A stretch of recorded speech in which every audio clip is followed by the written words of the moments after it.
Well, in this new chapter, we're going to be talking about polynomial functions, and we will be graphing them, and other types of functions like rational functions, which is essentially a polynomial over a polynomial. And we're going to begin in the first section with learning everything you ever wanted to know about a degree 2 polynomial function. In other words, a quadratic function. And as you probably remember, every quadratic function can be written in the form ax squared plus bx plus c, where a, b, and c are all real numbers, and the only restriction is that a cannot be 0, because then you wouldn't have an x squared term. So a degree 2 polynomial or quadratic means it has to have an x squared term, and there's no x term that has a larger degree than 2. Okay, well, the graph of each quadratic function is a word that you probably remember from a previous class, and that's a parabola.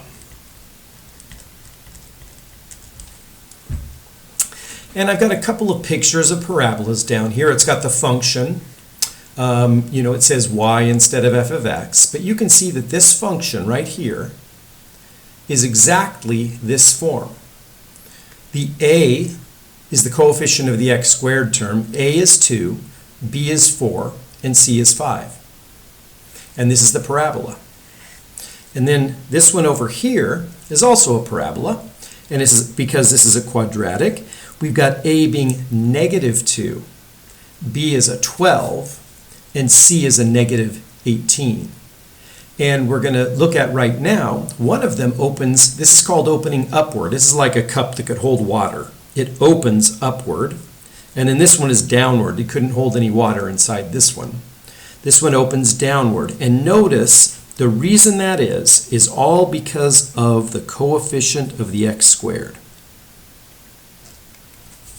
If a, remember this is a, if a is positive, it opens upward. If a is negative, it opens downward. So, if a is bigger than 0, it's positive, so it opens upward.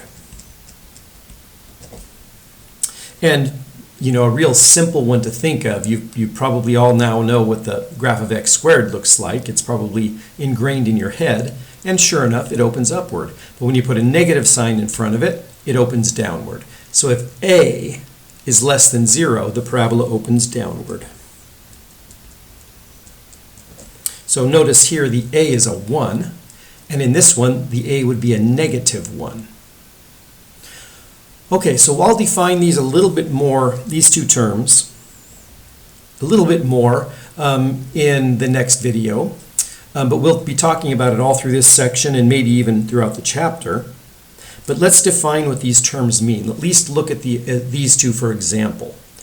On each parabola, it says find the vertex. Well, what do you think the most unique point is, if I can say it that way, on either one of these two graphs? Well, I think the one I'm talking about would be this guy right here.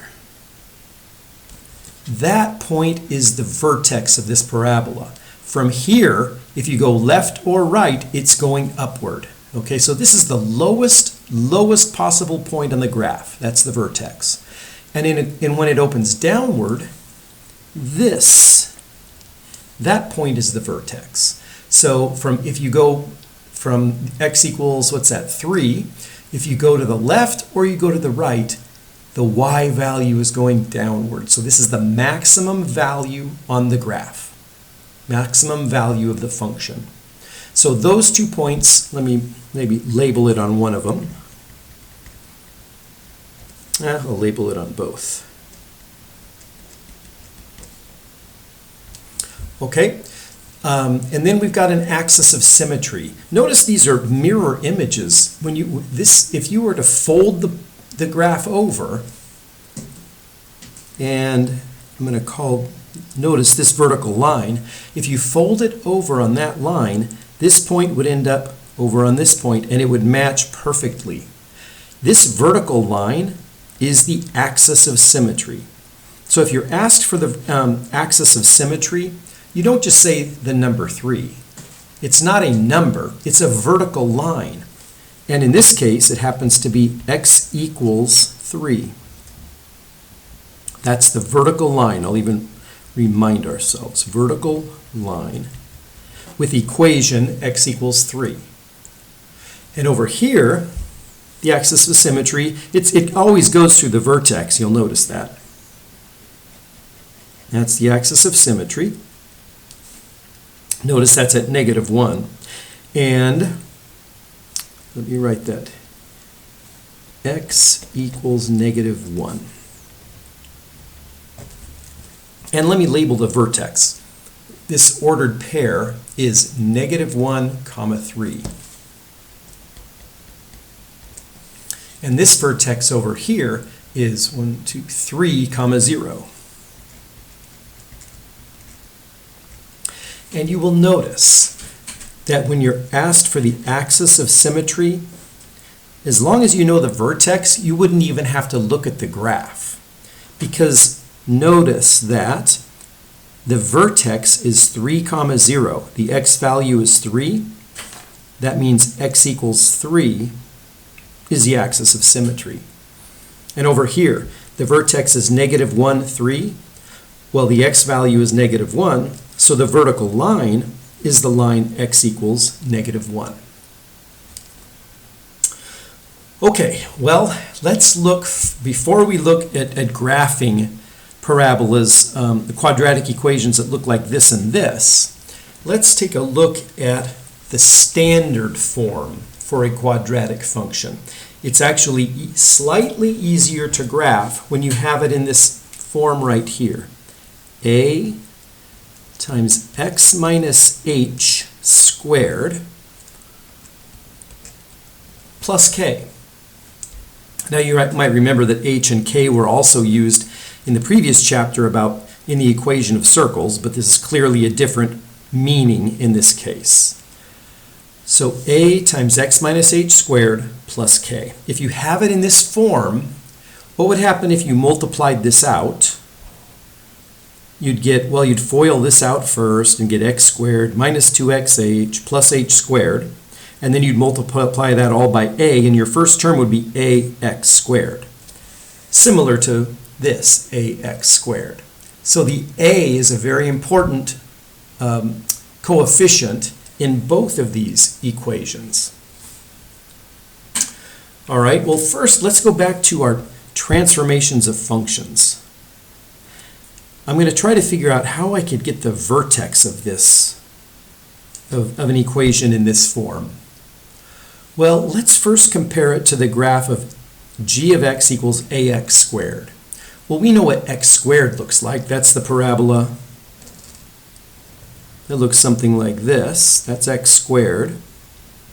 And if you multiply it by a, assuming a is positive, well, if it's a big number, it's going to stretch it up and make it taller. If it's between 0 and 1, it's going to kind of shorten it down and make it look wider. And if it's a negative number, it would flip it upside down. It'd be a kind of the you'd rotate it around the x-axis.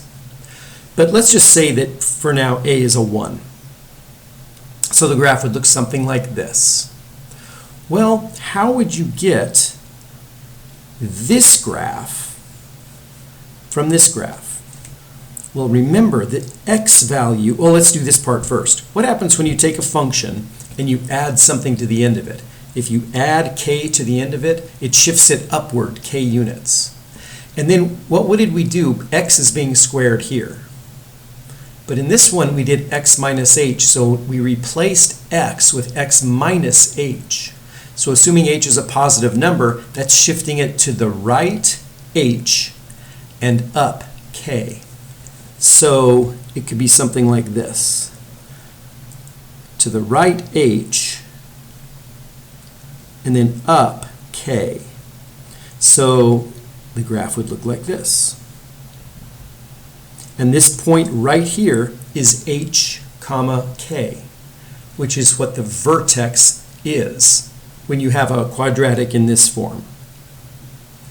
So let me finish this. The vertex of the graph of f of x is obtained by shifting this graph. It would be h units. I'm going to say to the right, but that assumes h is a positive number, so I'll make a note, h greater than 0 and k greater than 0. So I'd go h units to the right, k units upward. So the vertex of this is going to be hk. It's very easy to find it when it's in this form. All right, so how exactly, let's do a recipe before we dive into an example. Here's the same quadratic with a, h, and k as the variables. Use a to determine whether it opens upward or downward, and we know what that means, right? All a greater than 0 means upward. A less than 0 means downward. The vertex is the point or the ordered pair, hk. And the axis of symmetry is the line, and maybe I should have said the vertical line. The vertical line, well, what is the x value? It's h. So we just say x equals h. Then we could determine the x-intercepts. And how do you find the x-intercepts? You set y equal to 0, which means set f of x equal to 0. And then you solve for x. So that means set the right-hand side equal to 0 and solve for x. Plot the vertex and the intercepts, any other points necessary, and then draw a smooth curve through all the points. How do you get the y-intercept, by the way? The y-intercept is simply what you get when you plug in 0 for x. The y-intercept is simply f of 0. Okay, in the next video we'll do a few examples of graphing quadratics that are in this form.